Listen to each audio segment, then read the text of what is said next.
Look up. Every night you've done this. Thousands of times. Tens of thousands. The moon hangs there, steady, familiar. A grey companion that has watched over our species since before we knew how to ask why. But tonight, imagine something different. Imagine that when you tilt your head back and stare into the darkness, you don't see the moon at all. Instead, you see a bridge of light. A luminous arc stretches from one horizon to the other, cutting the sky in half. It glows with the reflected radiance of the sun, a shimmering band of silver and shadow that shifts with the hours, never rising, never setting, eternally fixed above you like a cosmic scar. This is not science fiction. This is not fantasy. This is Earth, with rings. The question isn't whether it's beautiful. The question is whether we could survive it. 600 million kilometers from our sun, a jewel floats in the darkness. Saturn, the ringed giant, the lord of ice and shadow.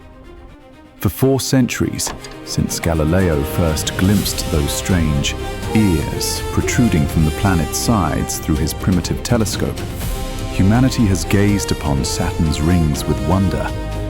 But we've always seen them as something alien, something that belongs out there, in the cold depths of the outer solar system.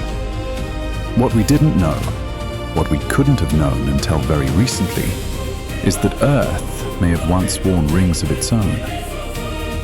Saturn's rings are a masterwork of cosmic architecture, stretching over 280,000 kilometers from edge to edge, yet barely 10 to 30 meters thick in most places. They consist of billions upon billions of particles, ice chunks ranging from grains of sand to mountains, each one caught in its own orbit, each one reflecting the distant sun. The main rings, labeled A, B, and C, are the brightest, composed of nearly pure water ice with only traces of rocky contaminants. NASA's Cassini mission, which studied Saturn for 13 years before its deliberate plunge into the planet's atmosphere in 2017, revealed that these rings are surprisingly young, not ancient relics from the solar system's birth, but relative newcomers, perhaps only 100 to 400 million years old. The rings exist because of a fundamental law of physics discovered by French mathematician Édouard Roche in 1848. The Roche limit defines the minimum distance a celestial body can orbit another without being torn apart by tidal forces. For Saturn, this boundary lies at approximately 117,000 kilometers from the planet's center. Inside this limit, gravity pulls more strongly on the near side of an orbiting object than the far side. If that differential force exceeds the object's own gravity holding it together, the object disintegrates. This is how rings are born. Recent simulations by NASA researchers suggest Saturn's rings formed when 2 icy moons, each perhaps the size of our own moon's smaller cousins, collided somewhere between 100 and 400 million years ago. The impact occurred within Saturn's Roche limit, scattering debris that couldn't coalesce back into solid bodies. Instead, the material settled into those magnificent bands we see today. But here's what's remarkable. In September 2024, scientists from Monash University in Australia published evidence suggesting that Earth experienced something similar 466 million years ago. The Ordovician period. Earth, 466 million years ago, looked nothing like the world we know. The continents clustered mostly in the southern hemisphere. Life existed almost entirely underwater, trilobites scuttling across ancient sea floors, primitive fish experimenting with jaws for the first time. The land remained barren, still waiting for plants to colonize its rocky shores. And above it all, according to Professor Andrew Tompkins and his team, hung a ring.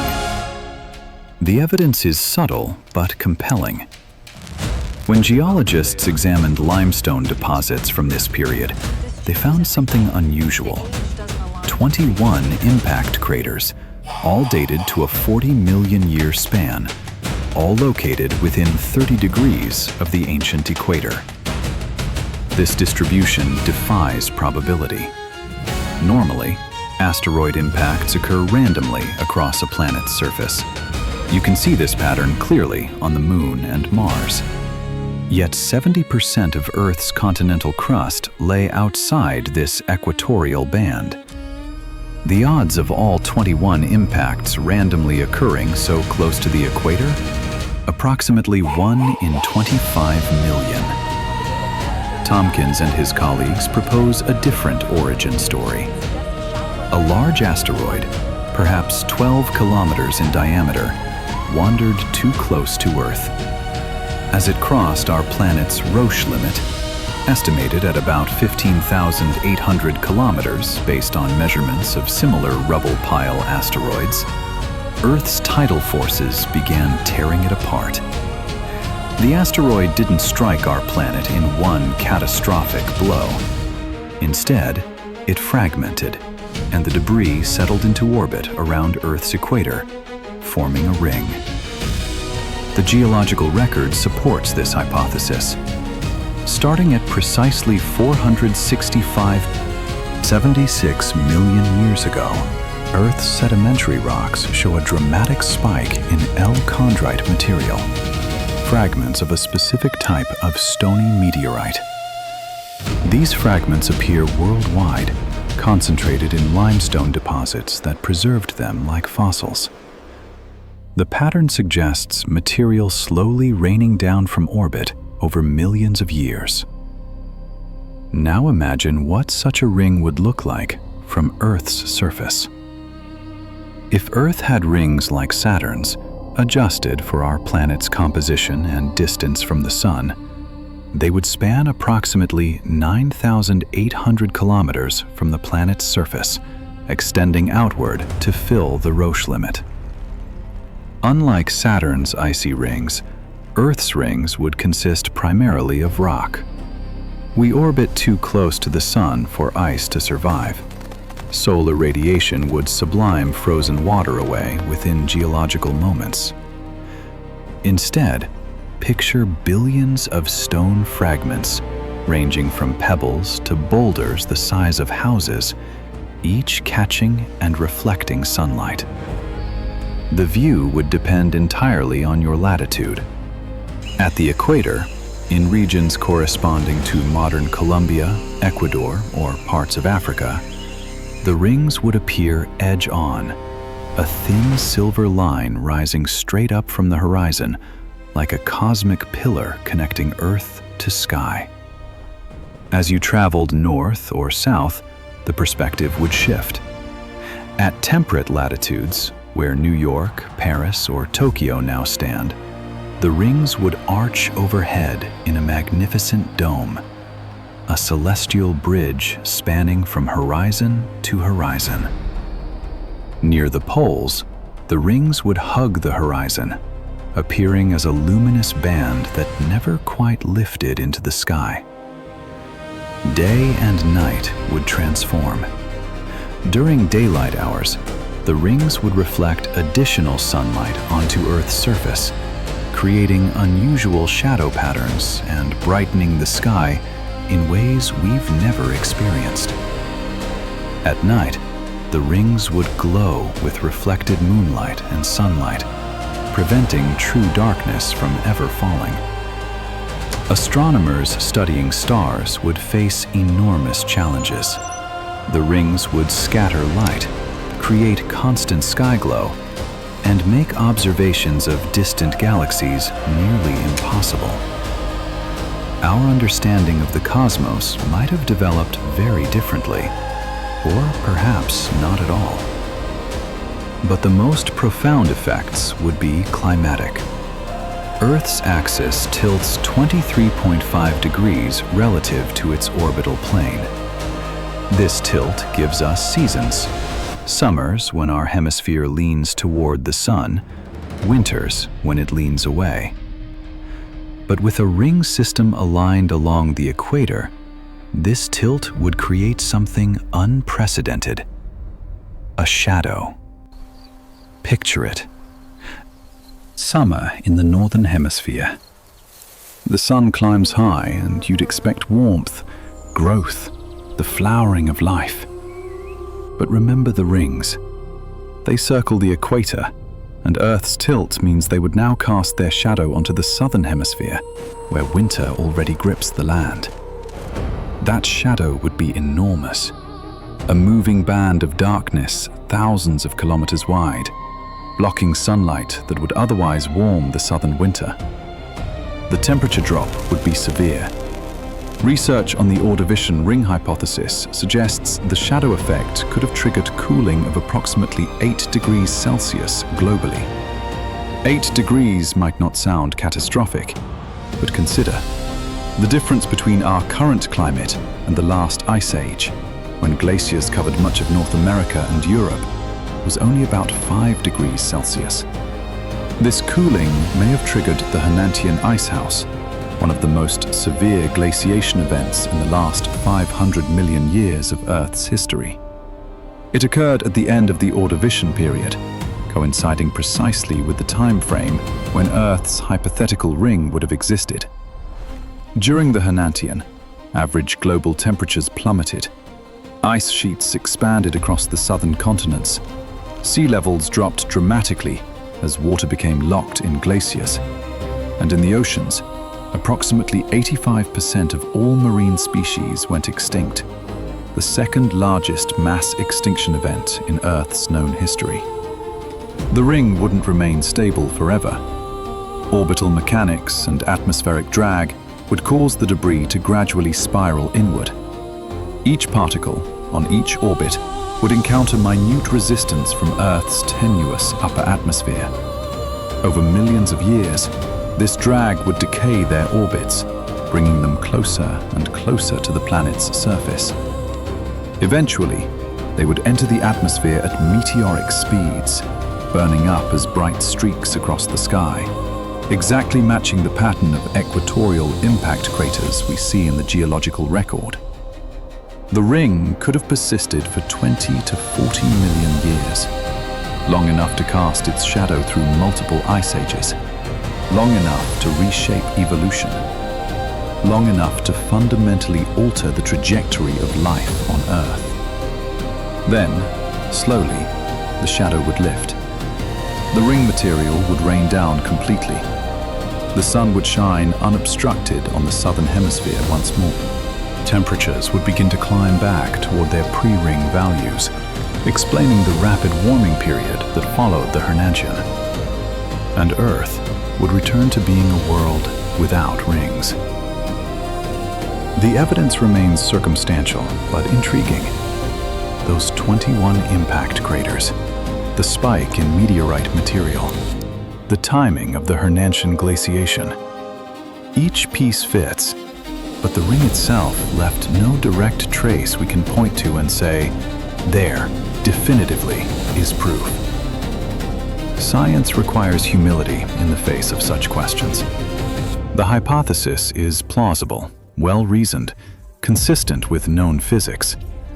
But ancient rings, if they existed, are ghosts. Their effects linger, but the thing itself is gone. What we can say with certainty is this: if Earth developed rings today, the consequences would be profound. Those rings would wreak havoc on our satellite infrastructure. Communication satellites, GPS networks, weather monitoring systems, all orbit near the equator to take advantage of geostationary positions. They would find themselves navigating a deadly field of rocky debris. Space travel would become exponentially more dangerous, perhaps impossible. The International Space Station orbits at 400 kilometers above Earth's surface, potentially below where the densest ring material would accumulate. Every orbit would be a hazard, every spacewalk a gamble. The climate effects would devastate agriculture in the shadowed hemispheres. Growing seasons would shorten, crop yields would plummet. The resulting famines could destabilize civilizations. And this assumes we avoided the catastrophic event that created the rings in the first place, the destruction of the moon or the close passage of a massive asteroid. Yet there's a strange beauty in contemplating what we've avoided. Earth remains, for now, a single-ringed planet, in the sense that the moon orbits us. Our ring is solid, ancient, and benign. It pulls our tides, stabilizes our axial tilt, lights our nights with gentle, reflected glory. We evolved under this moon, adapted to its rhythms, built civilizations that measure time by its phases. Perhaps that's enough. But the universe has shown us it operates on timescales that dwarf human experience. Mars's moon Phobos spirals inward, destined to cross Mars's Roche limit in 20 to 40 million years. When it does, Mars will gain rings. Saturn's rings, despite their apparent permanence, will eventually dissipate, spreading outward or raining down onto the planet over hundreds of millions of years. Jupiter, Uranus, Neptune all wear rings, faint and dusty but undeniably present. Earth had rings once, if the evidence holds. Perhaps we'll have them again, in some distant future we cannot imagine. The cosmos is patient. It builds and destroys with equal indifference, sculpting worlds according to laws we're only beginning to understand. There's a thought experiment in philosophy called the view from nowhere, the attempt to see the world from outside ourselves, to understand reality as it truly exists, independent of human perception. When we look at Saturn's rings through a telescope, that's the view we're getting.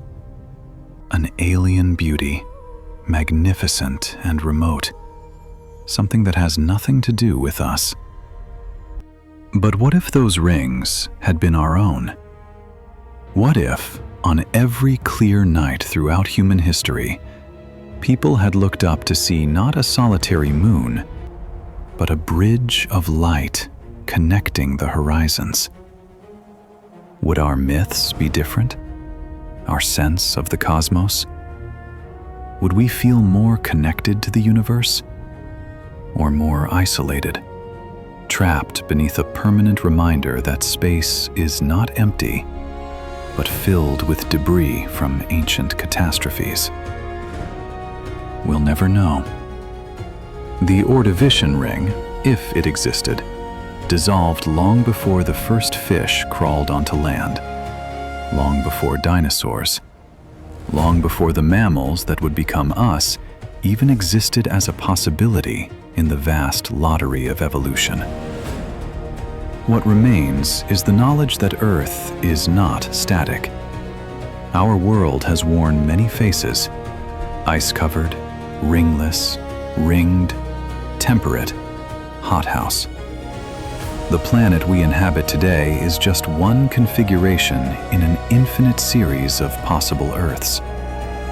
And somewhere in the multiverse, if such a thing exists, there might be a version of our world that never lost its rings. A humanity that grew up beneath those luminous arcs, that learned astronomy by watching shadow bands sweep across the sky, that built civilizations that treated the rings as sacred, eternal, unchanging. But they would be wrong about that last part. Nothing in the universe is eternal. Not rings, not planets, not even the stars themselves. Everything is temporary. everything is in flux. We exist in a moment of cosmic stillness, a brief interval when Earth is stable enough for life, warm enough for water, ringed only by the gentle moon. One day, perhaps, the rings will return. An asteroid will wander too close. Debris will scatter and settle into orbit. The sky will transform. For now, though, look up. See the moon. Appreciate the emptiness around it, the clean darkness of space, unobstructed by stone and ice. We are the generation that lives between Earth's rings, in the quiet time when the sky is clear. And perhaps that makes us fortunate in ways we've never fully understood. The universe is vast, time is patient, and above us, always, the cosmos waits.